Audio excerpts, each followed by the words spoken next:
sometimes just not simple dialogue, not being the lack of dialogue at really critical stages in their development. And even big brothers, even when I was growing up, there was a neighborhood. It was like a village, right? It takes a village. It would be other men in the neighborhood or to observe.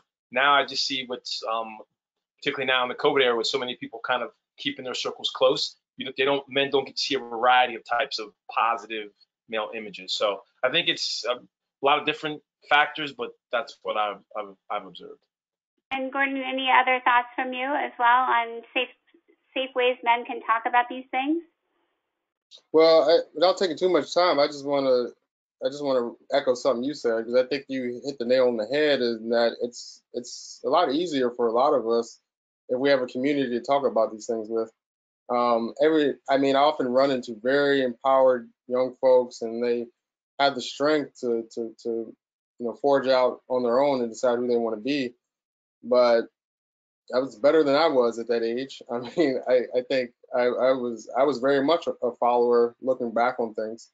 And no, I just want to interrupt though, Gordon. You have not yet told everyone how much of a leader you were, and for you to say you were a follower, they need to understand context, which is you were also president of your fraternity at UVA. You were also into UVA as one of the lead scholars. You were also the recipient of the Algernon Sidney Sullivan Award. You were also one of the only men to live on the lawn. You were like a leader in every check the box. So it's so great to hear you talk to men and say, I'm not a leader on this space. It's totally different, right?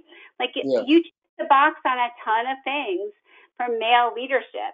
But when you say I wasn't a leader here, I think I want our audience to know like how humble you're being right now, and think about the context. So go for it and keep going. I'm sorry to interrupt, but the leadership on this issue, I just want that was very much an evolution for me. I think if you talk to 16, 17-year-old, 18-year-old Gordon, I probably wouldn't have self-identified as a follower, but look back on it with reflection, I'm like, hey, I was just kind of going through the motions of doing what society told me I was supposed to do. And it was actually in exploring some of the topics we're talking about here today, sexual violence, harassment, that it actually opened up my eyes and helped me to see how much I was part of the status quo, if you will.